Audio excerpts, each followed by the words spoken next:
आंखों को मूंद लेने से खतरा न जाएगा, और वो देखना पड़ेगा जो देखा न जाएगा।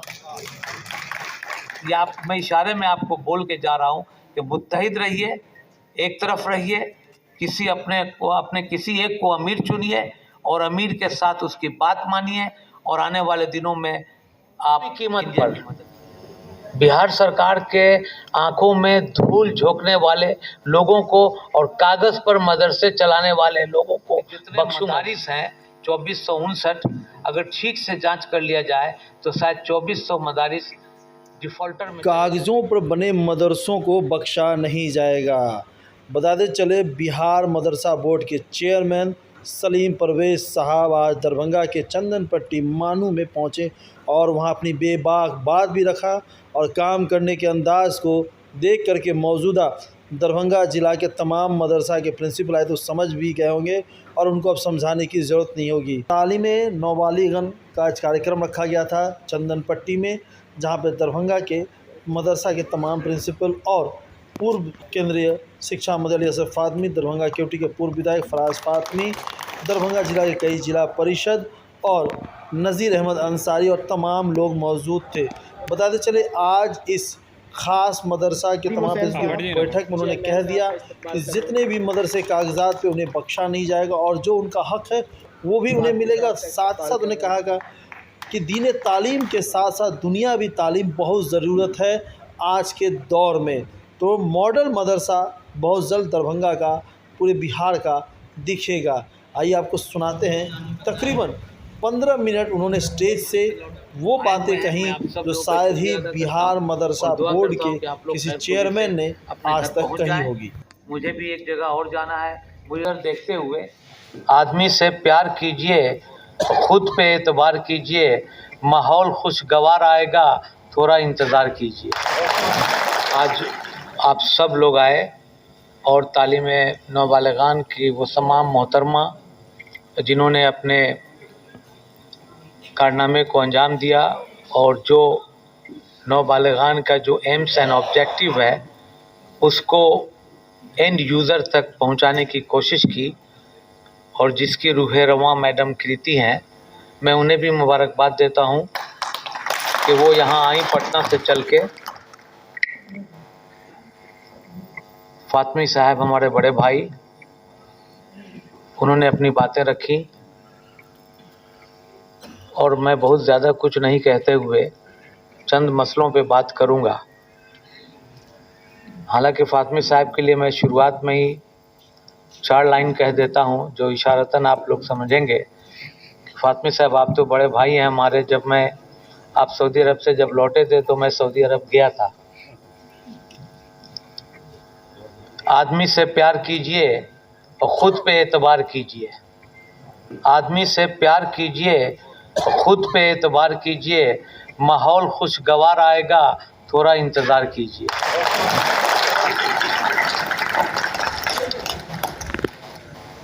मैं ख़ुसूसी तौर पे अपने नेता आदरणीय नीतीश कुमार जी का शुक्रिया अदा करता हूं कि इस कंधे पे जो उन्होंने मुझे बोझ दिया और मुझसे जो उम्मीद लगाई, मैं उनका शुक्रिया अदा करूंगा। और प्रेस और मीडिया के लोग भी हैं, मैं ये कहना चाहूँगा कि ज़िंदगी के आखिरी सांस तक मेरी पूरी कोशिश रहेगी कि मदरसे को अल अज़हर के तर्ज पे ले जाऊं। मैं भी जामे अल अज़हर गया हूं कैरो में, फातमी साहब भी गए और फराज भी गए, लेकिन वहाँ से जो बच्चे निकलते हैं एक आइडियल लगते हैं कि ये अज़हर के बच्चे हैं। मैं चाहूँगा कि हमारे भी बिहार के मदरसे से जो बच्चे निकलें पढ़ के, वो भी एक आइडियल लगे कि ये बिहार के उन मदारिस के बच्चे हैं जो हिंदुस्तान के किसी भी स्टेट में अगर चले जाते हैं तो ये झलकेगा कि बिहार के वो हेड मुदर्रिस ने इनको इस तरह की तरबियत दी है जिससे कि माननीय नीतीश कुमार जी का भी सर ऊंचा होगा और हम लोगों का भी सर ऊंचा होगा। देखिए 27/7 को मैंने इस ओहदे पे को अपना ओहदा संभाला और उस दिन से आज तक दिन रात मैं कोशिश कर रहा हूँ यहाँ तक के आप यकीन माने कि सैटरडे और संडे को भी मैं काम करता हूँ। फातमी साहब ठीक बोल रहे थे कि आप उसकी सैलरी क्यों रोकते हैं, लेकिन मेरे साथ भी मजबूरी है। मैंने ऐसे ऐसे मदारिस देखे हैं जहाँ पे एक मदरसा है, एक छोटा सा कमरा है और वहाँ पे किसी तरह का इंफ्रास्ट्रक्चर नहीं है और सरकार के आंखों में धूल झोंका जा रहा है। मैं सरकार का नौकर हूँ। मैं ये कभी नहीं चाहूँगा कि माननीय नीतीश कुमार जी ने जिस तरह से हम लोगों के आंसुओं को पोंछा है, हमारे आबादी को देखते हुए पिछले 20 साल से इस गुलशन की आबियारी जो कर रहे हैं उसमें कोई फूल मुरझा जाए। आजकल मैं बहुत ही वीकेंड पे बहुत ही जगह जाता हूँ और मैंने पहले भी कहा है कि जो मदारिस बिहार संकल्प संख्या 1090 के मुताबिक है और सारे काम ज़ाब्ते के मुताबिक चल रहे हैं, उनका कोई बाल बांका नहीं कर सकता है। मैं उनके हक में लड़ाई लड़ूंगा, लेकिन उसी जगह पे मैं खुले मन से कहूँगा, क्योंकि मुझे कोई लालच नहीं है। मेरे बारे में फातमी साहब ने बहुत कुछ बढ़ा चढ़ा के बोल दिया, हालांकि मैं उतना बड़ा आदमी हूँ नहीं। मैं अल्लाह से डरता हूँ। मैं किसी भी कीमत पर बिहार सरकार के आंखों में धूल झोंकने वाले लोगों को और कागज़ पर मदरसे चलाने वाले लोगों को बख्शूंगा नहीं। बहुत क्लियर कंसेप्ट है मेरा।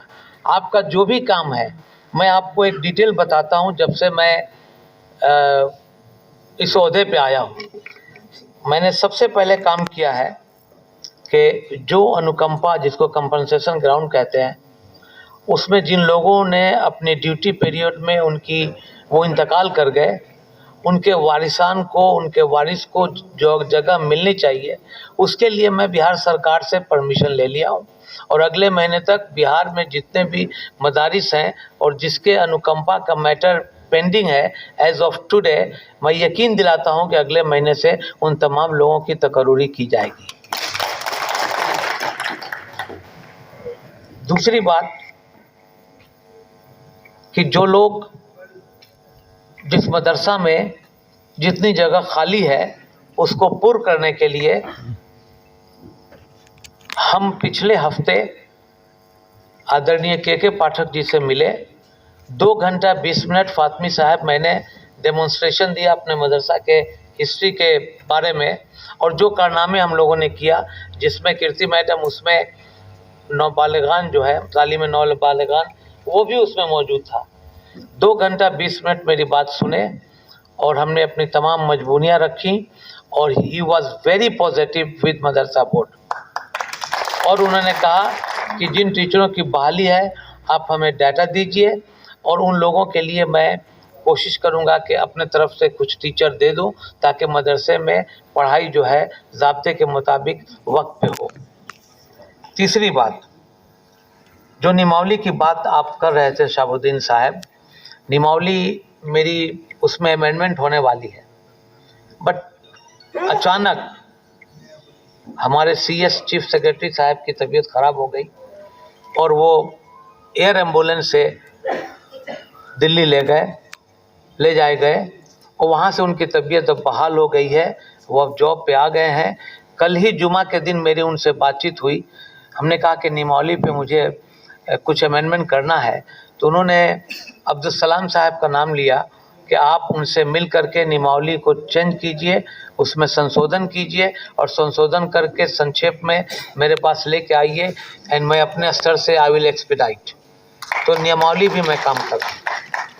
तीसरी बात, निमावली के बाद जो भी मदरसे के लिए काम करना था, आप लोग दरभंगा, मधुबनी, कटिहार, किशनगंज, पूर्णिया, जहाँ से लोग रात भर सफ़र करके आते हैं और फिर सुबह मदरसा में आके बैठते हैं और फिर दिन भर बैठ करके काम करवा के फिर रात में चलते हैं।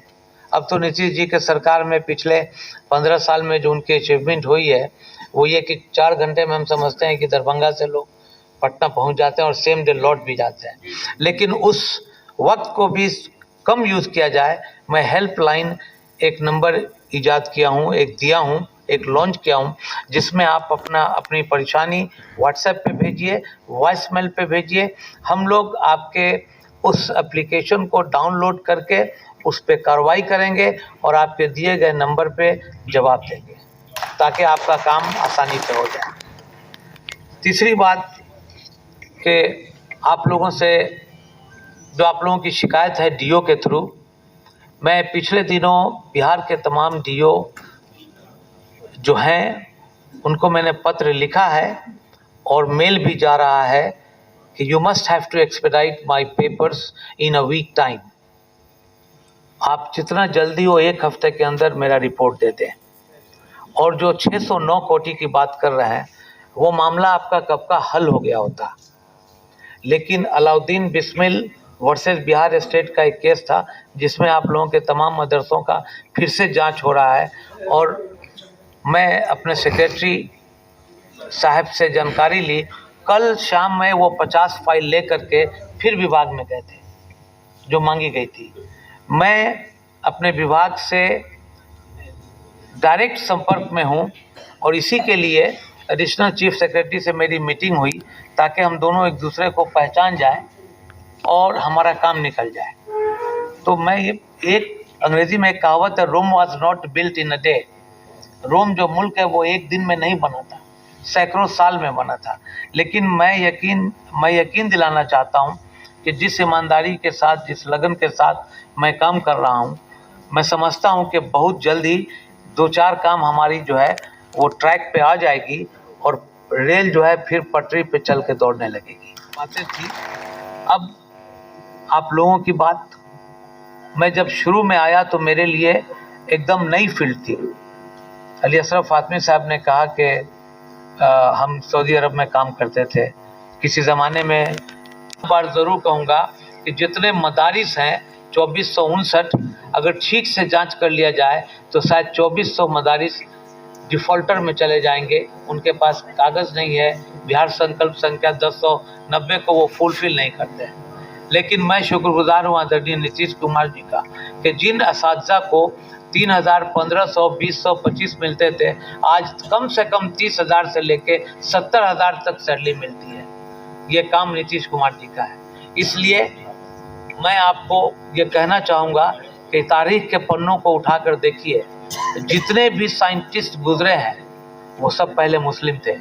चाहे वो ओपन हार्ट की सर्जरी भी हो तो अल अज़हरी ने किया था। आप पढ़ाई पे ध्यान दीजिए, लेकिन मजबूरी ये है और बदनसीबी ये है हम लोगों की कि हम लोग चचा भतीजा आपस में, मेरे सामने एक साहब बैठे हुए हैं, मेरी नज़र उन पे जा रही है, दोनों चचा भतीजा आपस में ज़मीन को लेकर के, मेरे दादा ने दिया, मेरे नाना ने दिया और मैटर सब जुडिस हो गया। जब सिंस मैटर इज सब जुडिस, I can not put my finger in fire. जब मामला न्यायालय में चला, आप लोग चले जाते हैं, तो मैं अपनी उंगली जलाने के लिए तैयार नहीं हूँ। मैं बाध्य हूँ न्यायालय का कि जब तक वहाँ से वर्डिक्ट नहीं आता है हम आपकी मदद नहीं कर सकते। उस सिलसिले में मैंने दोनों फरीकों को बुला करके सुलझाने का काम किया। सुलह और माफ़ी अल्लाह को पसंद है। चूँकि मैं मक्का में तकरीबन 35-37 साल रहा हूँ और मुझे इस्लाम की थोड़ी सी बूबास है, मैं उन दोनों फरीक को बुला के बोलता हूँ कि आप दोनों मिल करके मदरसा चलाओ, बीच का रास्ता देखो, न्यायालय का रास्ता मत देखो। अगर आप दोनों मिल करके आओगे तो मैं बीच का रास्ता निकाल दूंगा और मदरसा भी बच जाएगा। अदरवाइज मैं भी जो है कानून से बंधा हूँ। क्या मैं गलत हूँ? आप भी मेरे जगह पे रहते या फातमी साहब भी रहते तो यही काम करते। फातमी साहब चाहते हैं कि इस तरह के मानू की बिल्डिंगें पूरे बिहार में बने, लेकिन हालात ऐसे हैं कि जिस तरह से इनके कारनामे हुए हैं इस एरिया में, ये पूरे बिहार के लिए एक आइडियल है। तो आप लोग दिल से पढ़ाइए। मेरे ऊपर अगर आपने छोड़ा है और जो बातें फातमी साहब ने कही हैं और जो नौबालिगान, तालीम नौबालिगान के जो मैटर्स हैं, मैं कीर्ति मैम को भी बोलूँगा कि आपके जो भी पेंडिंग्स हैं, it will be soon very clear कि आपकी सारे जो है वो पेंडिंग्स को क्लियर करूँगा मैं, और फातमी साहब में पहल करूँगा और आप सब लोग की मदद में मैं शामिल रहूँगा। लेकिन साथ ही साथ आप लोगों से मैं गुजारिश करूँगा कि लिल्लाह आप लोग अपने सैलरी के लिए तो दौड़िए, लेकिन अपने आने वाली नस्लों के लिए भी दौड़िए कि हमारे बच्चे अगर पढ़ लिख जाते हैं और एक हाथ में कुरान होता है और एक हाथ में संविधान होता है या उसके ऊपर IAS IPS बनना है, तो मैं सीधा मोटा मोटी आप लोग को एक बात कह देता हूँ। आप लोग इस लॉजिक को समझिए कि जो मदरसे के बच्चे अल्लाह के किताब को अपने सीनों में रख सकते हैं, तो दुनिया की कोई सिलेबस उनके सीने में रहने से कोई रोक नहीं सकता। अगर आप अपने सीने में कुरान को उतार चुके हैं तो हमारे नसाब को भी उतारिए। और मैं फातमी साहब को बोलना चाहता हूं कि फातमी साहब, पिछले साल हम लोगों ने अपने सिलेबस में तब्दीली लाया है। Science, arts, biology, physics, chemistry सब का मॉड्यूल बनवाया और उसके क्वेश्चन भी हो गए और उसी क्वेश्चन से फिर एग्ज़ाम भी हुआ नए सिलेबस के तर्ज पे, ताकि हमारे बच्चे यहाँ से लेकर के यूनाइटेड स्टेट्स तक अगर फ़ौकानिया और मौलवी का दर्जा मिलता है तो उस सर्टिफिकेट पे, उस शहादा पे अगर आप स्टेट्स में भी जाते हैं तो बहुत सारी यूनिवर्सिटीज़ ऐसी है जो उस सर्टिफिकेट को ऑनर करता है। तो इसलिए आप इसको पढ़ाने की कोशिश कीजिए, आप पढ़ाइए। जब अब पहली बात तो पहला सूरा तो आप जानते ही हैं कि इकरा यानी कि पढ़, आप उसको पढ़ाइए और जितनी आपके बुनियादी मसाइल हैं मुझसे डायरेक्ट मिलिए।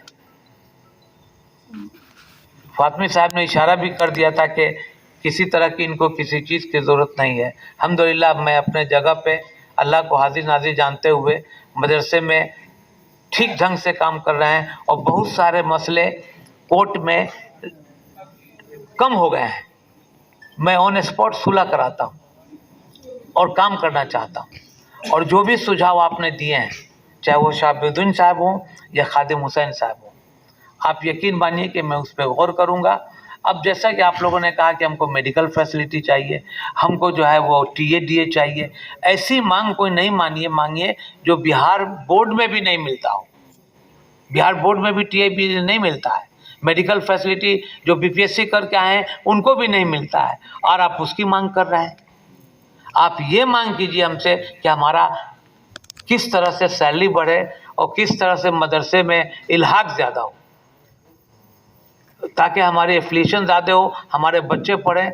और साथ ही साथ मैं आपको एक और बात बता देना चाहता हूँ कि पिछले साल की तरह इस साल भी, पिछले बार कई लोगों ने मुझे फ़ोन किया पिछले हफ्ते और हमने वस्तानिया फ़ौकानिया का डेट बढ़ा दिया है, मालूम है आप लोगों को? कल ही बढ़ा दिया था, मैं 10 तारीख कर दिया था, लेकिन 10 नवंबर इज़ द लास्ट डेट। आप लोग उसमें सो नहीं जाइएगा कि फिर से डेट बढ़ेगा। और फिर उस तरफ से 16 जनवरी को मैंने फ़ौकानिया और मौलवी का डेट भी दे दिया है। उस डेट पे एग्ज़ाम होगा, वस्तानिया का एग्ज़ाम होगा। अपने बच्चों को रजिस्ट्रेशन कराइए, परमिशन लीजिए, ज़्यादा से ज़्यादा बच्चे पढ़ें। और आने वाले दिन में हमारे बच्चे जब 12th कर लें तो हिंदुस्तान के किसी भी यूनिवर्सिटी में इस मदरसा बोर्ड के सर्टिफिकेट को ले करके जाएं तो एक आइडियल बने। मैं ये चाहता हूं कि हमारे बच्चे पढ़ लिख करके एक आइडियल बने और फिर वो अपनी रोशन ज़िंदगी के लिए कोशिश करें। तो मेरी एक पूरी कोशिश है, बहुत ज़्यादा बोलने की ज़रूरत नहीं है, बहुत सारी बातें